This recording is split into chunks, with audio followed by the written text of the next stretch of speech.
علیہم السلام تم میں ایک عادل حکمران کی حیثیت سے اتریں گے، صلیب کو توڑ دیں گے، جزیہ کو موقوف کر دیں گے، ختم کر دیں گے، خنزیر کو قتل کر دیں گے. تو اس وقت میری امت کی کیا شان ہوگی کہ وہ عادل حکمران کی حیثیت سے اتریں گے، لیکن امامت میرا ایک امتی کروا رہا ہوگا، یعنی امام محمد بن عبداللہ المہدی علیہ السلام. تو اسی کی ایکسپلینیشن صحیح مسلم میں آتی ہے کہ آپ صلی اللہ علیہ وآلہ وسلم نے فرمایا کہ عیسیٰ ابن مریم آسمان سے اتریں گے اور جامعہ دمشق یعنی شام کے اندر، دمشق کے مشرقی کنارے پہ ایک مینار ہے، اس پہ اتریں گے، اس حال میں کہ انہوں نے 2 زرد چادریں اوڑی ہوں گی، ایک تہمت کے طور پہ اور ایک اوپر. یہ آپ صلی اللہ علیہ وسلم کا عمومی لباس تھا. عیسیٰ ابن مریم 2 زرد چادروں میں اتریں گے اور انہوں نے دونوں ہاتھ فرشتوں کے اوپر یوں ان کے پروں پہ رکھے ہوئے ہوں گے. یہ صحیح مسلم ہے سر، یہ کوئی کہانی شریف یا بزرگ شریف یا مولانا شریف نہیں ہے، یہ مسلم شریف ہے. تو عیسیٰ ابن مریم کیا نعوذ باللہ کافروں اور جہنمیوں والا لباس پہن رہے ہوں گے؟ یہ حدیث منسوخ ہے، اور جہنمی والا لفظ تو کسی حدیث میں ہے ہی نہیں ہے، یہ خود سے ہی انہوں نے بیچ میں داخل کر دیا ہوا ہے. ٹھیک ہے، وہ میں انشاءاللہ ان احادیث کے حوالے سے بعد میں ڈسکشن کرتا ہوں.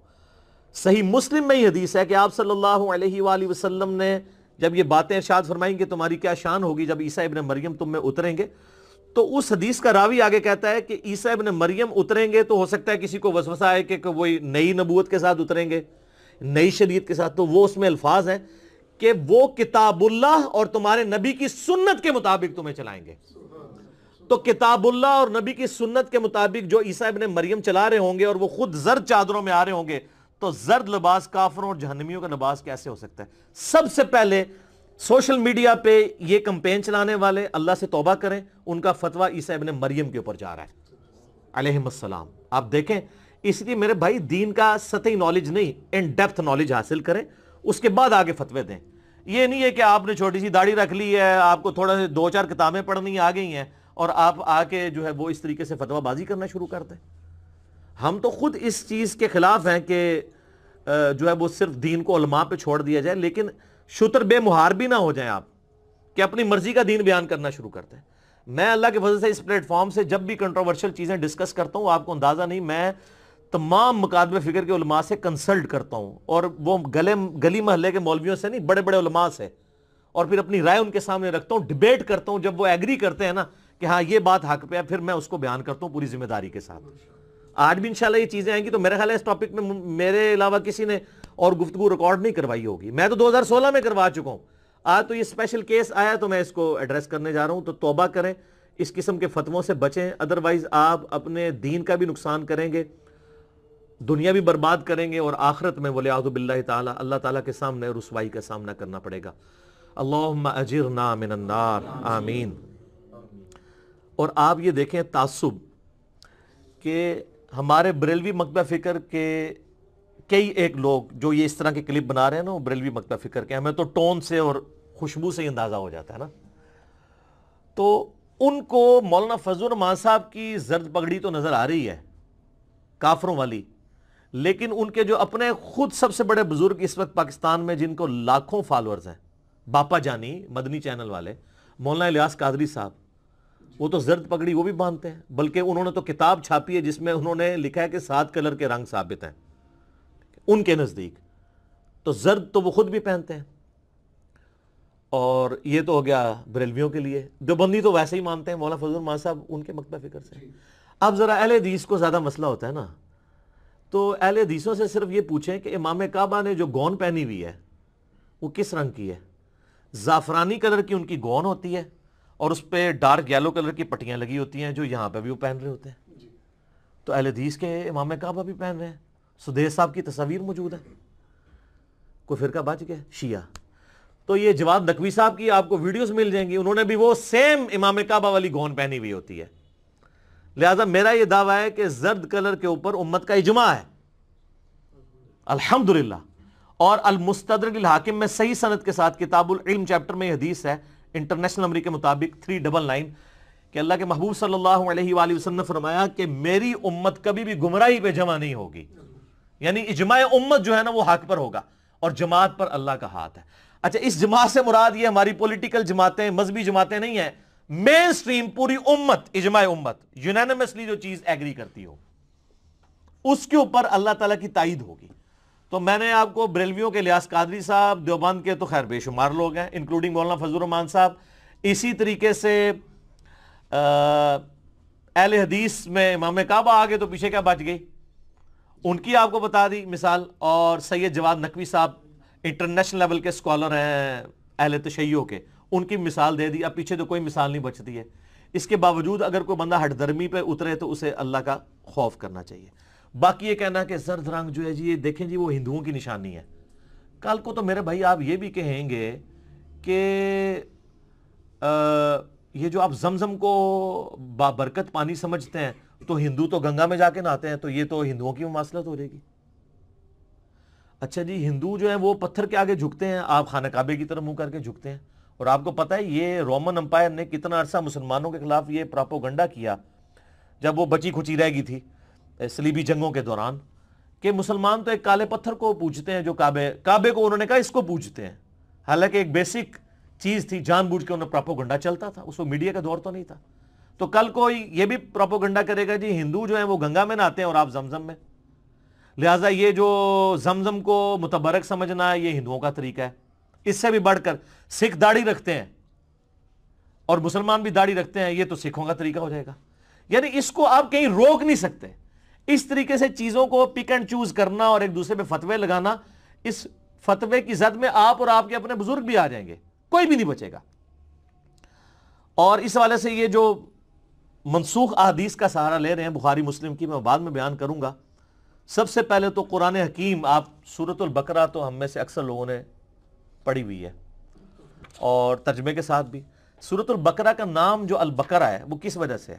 البقرہ عربی میں کہتے ہیں گائے کو، اور اس میں ایک واقعہ ہے جس کی وجہ سے اس سورت کا نام سورۃ البقرہ رکھا گیا، اور وہ واقعہ ہے اسی میں لفظ بقرہ بھی آیا کہ بنی اسرائیل کو اللہ تعالیٰ نے حکم دیا تھا کہ وہ ایک گائے اللہ کی راہ میں قربان کریں، تو وہ اسی طریقے سے پھر انہوں نے شروع کر دیا کہ جی وہ اب ظاہر ہے کہ دل بےمان تھے اجتا ٹیر، دل میں بےمانی اتری ہو تو آپ لیم ایکسکیوزز کے ہی ڈیوائز کریں گے، تو انہوں نے کہا جی ہمیں کوئی سمجھ نہیں آ رہی، موسیٰ علیہ السلام آپ ہمیں گائیڈ کریں کس قسم کی وہ جو ہے وہ گائے ہونی چاہیے۔ تو اس میں الفاظ ہیں، آیت نمبر 69 سورۃ البقرہ، اعوذ باللہ من الشیطان الرجیم، بسم اللہ الرحمن الرحیم، انہا بقرۃ صفراء فاقع لونہا تسر الناظرین۔ تو اللہ تعالیٰ کی طرف سے حکم آیا کہ وہ ایسی گائے ہونی چاہیے، بقرۃ صفراء، جو زرد کلر کی ہو، یہ صفراء عربی میں کہتے ہو زرد کلر کو، زعفران بھی عربی کا لفظ ہے، وہ یہ جو صفراء ہے زرد، وہ زرد رنگ جو کہ ڈارک یلو ہے، اور زعفرانی کلر وہ ہوتا ہے جو ریڈش یلو ٹائپ کا ہوتا ہے۔ یعنی آپ نے جو آج پگڑی پہنی ہوئی ہے، مجھے لگ رہا ہے کہ آپ بھی کسی نیت سے بیٹھے ہوئے ہیں یہاں پہ، آپ کی جو پگڑی ہے نا جی یہ ہے ڈارک یلو کلر، اس کے لیے صفراء کے لفظ استعمال ہوتا ہے عربی میں، اور انہوں نے جو کپڑے پہنے ہوئے نا یہ زعفرانی کلر کے ہیں، آلموسٹ ریڈش قسم کے جو یلو کلر، جو زعفران جن لوگوں نے دیکھا ہوا ہے ان کو اندازہ ہو جائے گا۔ تو اللہ تعالیٰ میں ایسی گائے ہونی چاہیے جو شوخ زرد ہو اور وہ دیکھنے والوں کو بھا جائے، اس قسم کی گائے ہو۔ تو یہ سورۃ البقرہ کی آیت نمبر 69 میں زرد کلر کا ذکر ہے کہ جو سابقہ امت مسلمہ تھی یعنی بنی اسرائیل، ان کے لیے اللہ تعالیٰ نے زرد رنگ کی گائے کو پسند فرمایا۔ تو یہ زرد رنگ کس کا پسندیدہ ہوا؟ اللہ کا۔ اس سے نفرت تو نہیں کرنی چاہیے نا؟ یعنی آپ یہ دیکھیں کہ آپ کس طرح چیزوں کو لے کے چلتے ہیں کہ کہاں کہاں جا کے فتوے جا کے لگتے ہیں۔ تو قرآن حکیم میں بھی زرد رنگ کا اللہ تعالیٰ کے حضور پسندیدہ ہونا بنی اسرائیل، اور بنی اسرائیل سابقہ امت مسلمہ، وہ ثابت ہے الحمدللہ۔ اب رہا جن احادیث کے اندر زرد رنگ یا زعفرانی رنگ کی مذمت آئی ہے تو وہ سب کے سب احادیث منسوخ ہیں، اور میں اس میں امام شافعی کا قول پیش کروں گا صحیح سند کے ساتھ، ظاہر ان کی اپنی کتاب میں لکھا ہوا ہے کہ اگر کوئی صحیح حدیث بھی اجماع امت کے خلاف ملے تو ایکسیپٹیبل نہیں ہوگی، لوجیکلی یہ بات درست ہے، اس لیے کہ وہ حدیث یا تو منسوخ ہوگی یا پھر آپ اسے صحیح سمجھ رہے ہوں گے وہ ہوگی ضعیف الاسناد۔ مثلا صحیح مسلم میں صحیح حدیث ہے کہ نبی صلی اللہ علیہ وآلہ وسلم آگ پہ پکی ہوئی چیز کھانے کے بعد وضو فرمایا کرتے تھے، یعنی وضو ٹوٹ جاتا ہے آگ پہ پکی ہوئی چیز کھانے سے۔ اب کوئی صرف یہ حدیث پڑھے اور اس کے بعد کہ جی یہ آپ کوئی بھی بھنی ہوئی چیز کھائیں گے تو وضو ٹوٹ جائے گا، حدیث صحیح ہے لیکن امت کا عمل کوئی نہیں اس کے اوپر۔ امت تو وضو توڑنے والی چیزوں میں اس کو نہیں سمجھتی۔ کیوں؟ اس لیے کہ مسلم شریف میں ہی آگے حدیث ہے کہ نبی صلی اللہ علیہ وآلہ وسلم نے غزوہ تبوک کے موقع پر یا فتح مکہ کے موقع پر، یعنی اپنے آخری دنوں میں، آپ صلی اللہ علیہ وآلہ وسلم نے آگ پہ پکی ہوئی چیز کھائی، اس کے بعد کلی کر کے نماز پڑھ لی اور ایک وضو سے کئی نمازیں پڑھی، ورنہ پہلے تو حکم یہ تھا کہ آپ نے ہر نماز کے لیے الگ وضو کرنا ہے۔ تو وہ حدیث ہو گئی منسوخ اور ناسخ حدیث یہ۔ اب یہ ضروری نہیں ہوتا کہ اگر بخاری اور مسلم میں کوئی حدیث آئی ہے منسوخ شدہ تو اس کی ناسخ حدیث جو ہے وہ بخاری مسلم میں ہی ہو، کسی اور جگہ پہ بھی موجود ہو سکتی ہے۔ اس بات کو سمجھنے کی ضرورت ہے۔ یہاں پہ تو مسلم میں ہی ہے اس لیے آپ کو آسانی سے مل جائے گی۔ ایک اور مثال لیں، صحیح مسلم میں حدیث ہے، آپ صلی اللہ علیہ وآلہ وسلم نے فرمایا جو شخص بھول کر بھی کھڑے ہو کر پانی پیے تو وہ انگلی ڈال کے نا اپنے گلے میں قے کر دے، بھول کے بھی۔ حالانکہ بھول چک تو معاف ہوتی ہے، لیکن شروع میں اس حوالے سے سختی تھی، بعد میں یہ حدیث ہو گئی منسوخ۔ امت پریکٹیکلی اس کو ایکسیپٹ نہیں کرتی ہے۔ تو امام شافعی کا قول ٹھیک ہے کہ اگر صحیح حدیث بھی مل جائے اجماع امت کے خلاف، اجماع امت کو، عملی تواتر کو مانا جائے گا۔ اس کی ناسخ حدیث صحیح بخاری کے اندر ہے۔ صحیح بخاری کے اندر حدیث ہے، سیدنا مولا علی رضی اللہ تعالیٰ عنہ علیہ السلام دارالخلافہ کوفے میں شفٹ کر دیا تھا۔ کوفے کی بڑی جامع مسجد میں وہ نماز پڑھایا کرتے تھے۔ بخاری کے الفاظ ہیں کہ ظہر کی نماز پڑھ کے وہ منبر پر چڑھے اور عصر تک لوگوں کو دینی مسائل سکھاتے رہے، حتیٰ کہ عصر کا وقت ہو گیا۔ پھر لوگوں نے ریکویسٹ کی کہ آپ ہمیں وضو کا طریقہ بھی سکھائیں۔ ظاہر ہے دین نیا نیا آ رہا تھا۔ پھر مولا علی حضور صلی اللہ علیہ وآلہ وسلم کے قریبی بھی تھے، تو مولا علی نے ان کو وضو کر کے بتایا اور ساتھ ایک اور مسئلہ بھی سمجھا دیا۔ جیسے ہی وضو انہوں نے مکمل کیا، اس کے بعد جو وضو کا بچا ہوا پانی تھا پبلکلی کھڑے ہو کر پیا، اور اس کے بعد شاہ فرمایا کہ میں نے کوفے کے لوگوں کو دیکھا ہے کہ وہ کھڑے ہو کر پانی پینے کو معیوب سمجھتے ہیں، اور پاکستانی آج تک اسے گناہ ہی سمجھتے ہیں۔ میرا اس کے اوپر بھی کلپ ریکارڈڈ موجود ہے۔ تو میں نے جان بوجھ کر کھڑے ہو کر پانی پیا تاکہ تمہیں یہ بات بتا دوں کہ یہ سنت ہے۔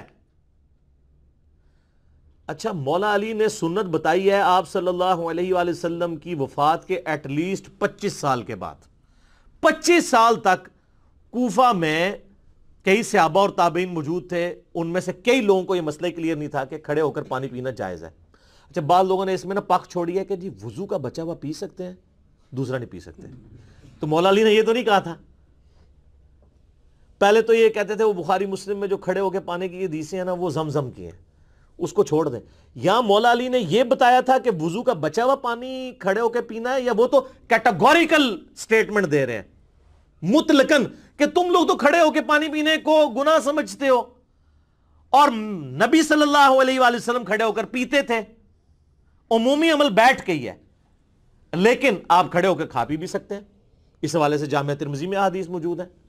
عبداللہ بن عمر کہتے ہیں کہ نبی صلی اللہ علیہ وآلہ وسلم کے مبارک زمانے میں ہم کھڑے ہو کر کھانا بھی کھا لیتے تھے اور پانی بھی پی لیتے تھے۔ اب ایک بندہ پیدل جاگنگ کر رہا ہے، تو اب اگر اس نے مونگ پھلیاں جیب میں ڈالی ہوئی ہیں تو وہ بیٹھ کے کھائے گا، یا ریوڑیاں ڈالی ہیں، بادام ڈالے ہیں، وہ بیٹھ کے کھائے گا؟ تو اللہ تعالیٰ نے اسلام میں اس حوالے سے آسانی رکھی ہے۔ تو یہ والی حدیث بخاری کی تھی، لیکن اس حدیث نے منسوخ کس حدیث کو کیا؟ جو مسلم میں تھی۔ مسلم میں منسوخی والی کوئی حدیث نہیں ہے۔ تو اس لیے چیز دیکھنی ہوتی ہے کہ احادیث ایسی نہ ہو کہ وہ سند تو صحیح ہو لیکن وہ حدیثیں ہوں منسوخ، اور آپ بڑی ڈٹائی کے ساتھ بڑا علمی کلپ اپنی طرف سے ریکارڈ کرا رہے ہوں کہ جی ہم نے بڑا کارنامہ کر دیا جی، اور جی ہم نے حدیث دریافت کر لی ہے کہ زرد کلر کی جو ہے پگڑی پہننا جو ہے نا یہ نعوذ باللہ کافروں کا لباس ہے، اور ساتھ 2-3 صفرے خود لگا لیے کہ جنمی کو کولو ہی تون دیتا ہے، وہ جو ہے ہی نہیں اس کے اندر۔ اچھا، اب ان احادیث کی طرف آپ آ جائیں جو احادیث زرد رنگ کی ممانعت کے اوپر ہے۔